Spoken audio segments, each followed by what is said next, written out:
Oh alah, zaman edan menganak pinakkan berlaksa kebingungan, menyemaikan teror dan horor ketidakpastian. Ketidakwarasan diberhalakan, kengerian dipertuhankan, betapa rendah mutu kehidupan. Keremuk redaman dituju, betapa nyeri dan pilu, bubrah orang genah. Bumi ini sudah tua renta dan waktu terbakar menggeliat. Raga bumi keropos berkarat dan jiwa waktu tengah sekarat. Sejarah terkubur dalam ingatan yang dihajar penyakit pikun.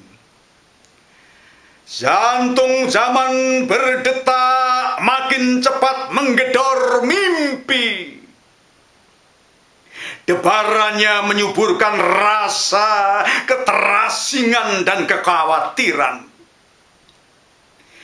Siapa yang mau merawat luka-luka membusuk yang dilumuri leleran nanah bacin dan darah hitam mengental?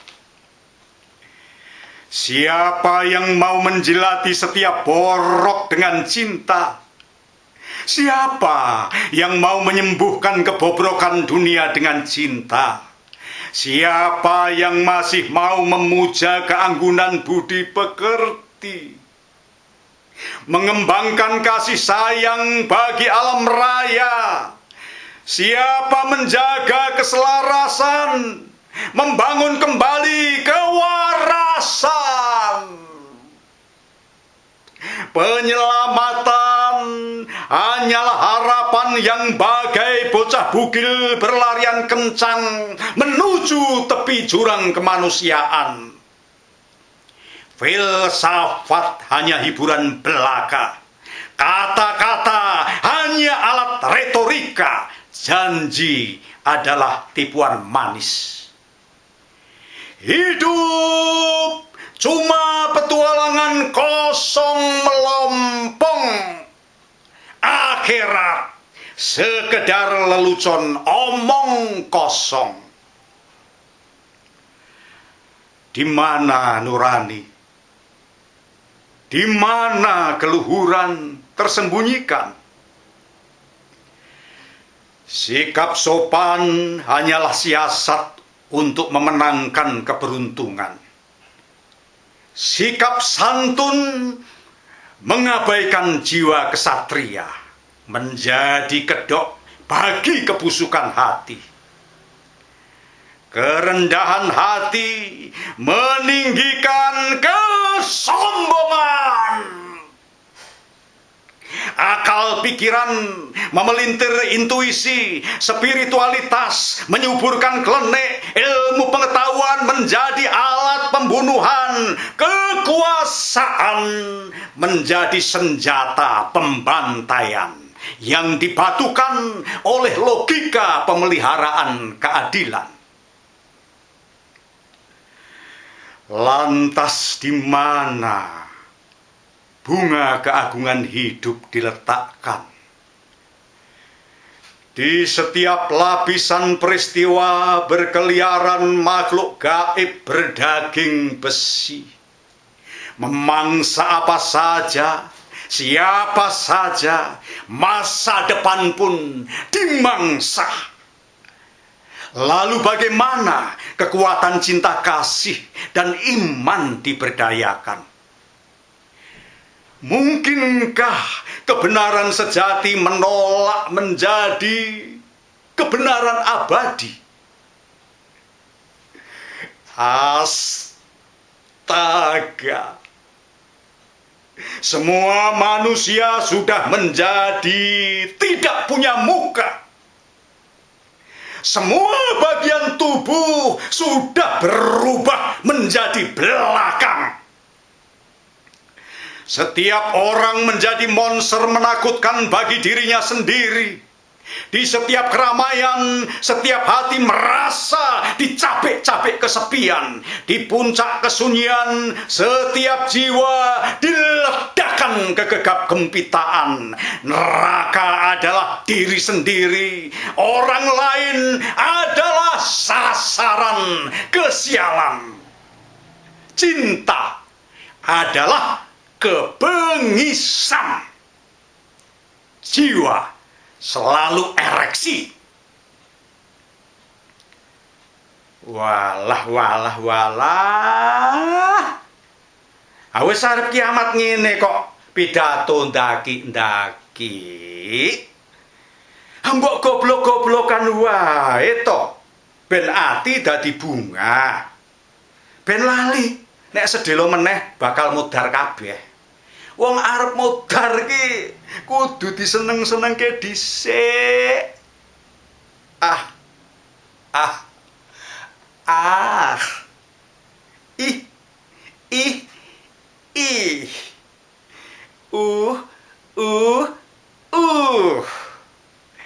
Ada kuda raksasa kelaminnya 5. Semua tidak berfungsi alias impoten. Ada janda semok, bokongnya kanan semua. Giginya merongos semeter, suka gatelen. Kalau cipokan, giginya sering ketelen. Ada duda edan, lari telanjang, gondal gandul. Rupanya dikejar tentara, nyolong jam dinding.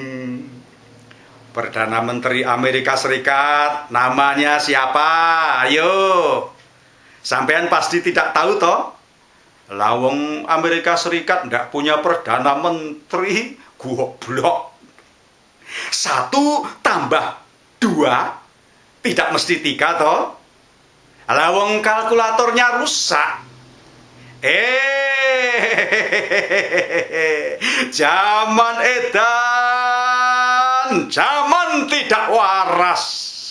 Hakim dan jaksa enak saja berkata, nyolong ayam seekor itu perbuatan durhaka. Amat sangat berat hukumannya. Nyolong uang negara itu perbuatan mulia. Makin besar jumlahnya, semakin kaya. Bisa bebas begitu saja di pengadilan sandiwara, asal mau bagi-bagi rata sama kita-kita. Lah malingnya lebih enak bilangnya, ya kono wis. Untalan kabeh. Ben kowe, bojomu, mbokmu, mbahmu, saanak putumu wetenge jembling kabeh 17 turunan. Sementara pengacara serakahnya luar biasa. Lebih sadis daripada Buto Ijo atau Dracula. Uang adalah dewa, keadilan adalah nomor 42. Kebenaran bukanlah fakta nyata, tapi cuma sulapan kata-kata. Lebih beruntung kelinci yang dikoyak-koyak serigala daripada klien yang dimangsa pengacara. Yang punya uang banyak wajib dibela. Yang tak punya uang biarin saja meringkuk mampus di balik jeruji penjara. Kemenangan adalah kebenaran. Kekalahan adalah kesalahan. Ini bukan di Indonesia loh, tapi di Afrika sana. Kiai mengukui prinsip utama. Biarlah kiainya masuk neraka, asal santrinya semua masuk surga. Artinya kiainya bejat, sesat, maksiat, ya nggak apa-apa. Boleh saja, asal para santri nggak mengikuti, dilarang keras, tapi diwajibkan berbuat yang soleh semata. Kiai harus naik BMW atau pesawat udara, dan semua santri biar jalan kaki saja atau naik truk angkutan barang loaan. Kecuali kalau nanti sudah naik derajat menjadi kiai juga, ya silakan saja. Lebih banyak beristri daripada gurunya, ya enggak apa-apa. Sementara pastor dan pendeta diam-diam menenggak minuman keras menjelang senja, menyuntikkan morfin ke dalam tubuhnya, nguntal butir-butir pil terlarang seperti makan kacang goreng, menghisap ganja seusai turun mimbar melantunkan khotbah sakral. Sesekali berzinah dengan wanita tunasusila yang kehabisan air mata sesudah melakukan pengakuan dosa. Brahmana memporak-porandakan etika dan tata susila, mempraktekkan ilmu sihir, santet, klenik untuk mengagungkan diri pribadi. Guru meditasi menggerayangi payudara dan vagina murid-muridnya, lalu mengajarkan keluhuran persenggamaan massal, keindahan permainan seks orang gila, keroyokan, gaya lari jungkir balik, dan sebagainya. Paranormal, peramal, dan dukun sibuk menipu masyarakat yang pada miring otaknya sampai loyo kekurangan tenaga dan waktu. Ujung-ujungnya duit belaka. Kondom berduri 3,5 cm, akar pasak bumi sekali tancap langsung nembus bumi, dan jamu sari rapet spesial yang bikin rapet sampai hampir buntet. Semua keajaiban itu bisa diuji di tempat adalah bonusnya. Dokter, sama sintingnya. Orang sakit pilek kok perutnya dibedah, sakit encok dioperasi otaknya, sakit usus buntu kok yang dibedah dompetnya, sakit varises kok yang diraba-raba kontolnya. Orang melarat kok ya tetap dikuras juga sisa segala yang dipunya. Mentang-mentang sekolah dokter sangat mahal biayanya. Ya sudah, sejak dari sononya sudah tidak genah. Ini juga bukan di Indonesia loh, tapi di negara Republik Binatang Rimba yang letaknya di wilayah yang dilintasi garis khatulistiwa. Para cendekiawan, intelektual, dan makhluk bebal sejenisnya di ruang perpustakaannya memasang tulisan besar, "Buku dan istri tidak dipinjamkan." Sang istri yang tak kalah ganas nulis lebih tebal, "Suami boleh dipinjam, buku tidak, jangan." Ya, memang ada hasutan dari Mutiara Kata. Meminjamkan buku itu adalah dungu. Lebih dungu lagi adalah mengembalikan buku pinjaman. Kalau ini sih banyak terjadi di Indonesia, terutama di Jakarta, juga di Cirebon, Trenggalek, Manokwari, Padang Pariaman, Bangkalan, Lombok, Kendari, Sawah Lunto, Sragen, Kulon Progo, Nganjuk, Sanga-Sanga, dan lain-lain.